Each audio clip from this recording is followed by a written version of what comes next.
Assalamualaikum warahmatullahi wabarakatuh. Perkenalkan, nama saya Naura Zahra Janata dari kelas 11 Tata Boga 5.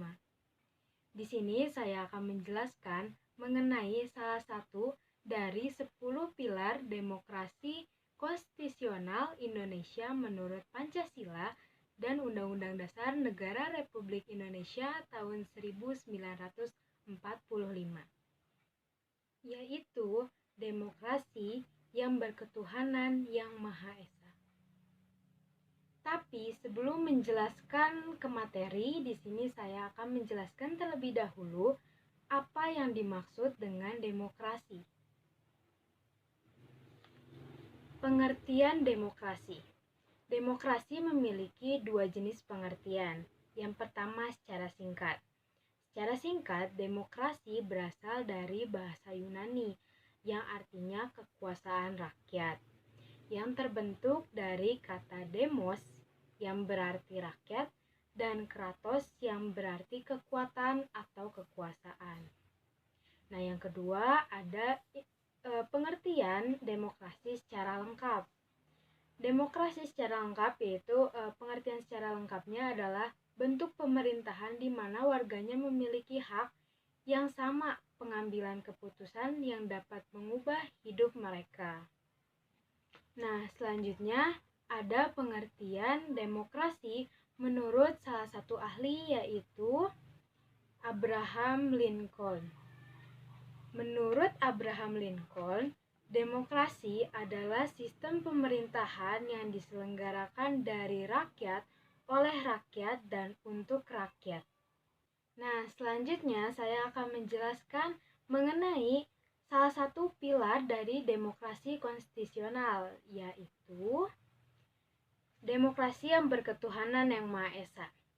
Pengertian dari demokrasi yang berketuhanan yang Maha Esa adalah seluk-beluk sistem serta perilaku dalam menyelenggarakan kenegaraan Republik Indonesia, yaitu harus taat asas, konsisten atau sesuai dengan nilai-nilai dan kaidah-kaidah dasar ketuhanan yang Maha Esa. Dengan begitu, maka diharapkan masyarakat mempunyai pola pikir dan tindakan yang jauh dari tercela, sehingga dapat meminimalisir adanya konflik horizontal maupun penyebab pelanggaran HAM vertikal. Jadi, demokrasi ketuhanan yang Maha Esa ini menunjukkan bahwa dalam berdemokrasi harus selalu dijiwai dan diliputi oleh nilai-nilai ketuhanan yang Maha Esa. Dalam penerapannya sesuai atau tidak bertentangan dengan norma agama-agama. Demokrasi Pancasila ini adalah demokrasi yang menolak liberalisme dan sekularisme. Namun, demokrasi jenis ini menganut paham religius atau menolak ateisme. Nah, selanjutnya ada contoh penerapan demokrasi yang berketuhanan yang Maha Esa.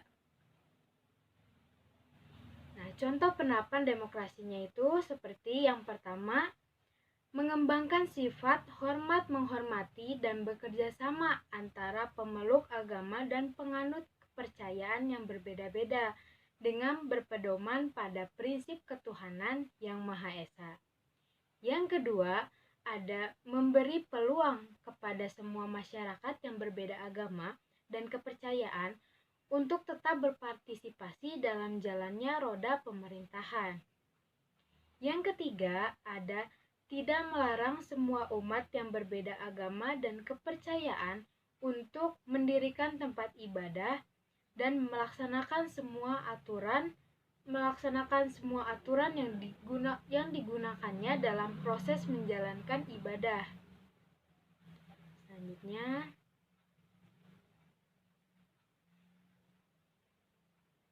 yang keempat ada mengembangkan sikap kerukunan, toleransi, dan tolong-menolong antar umat yang berbeda agama dan kepercayaan.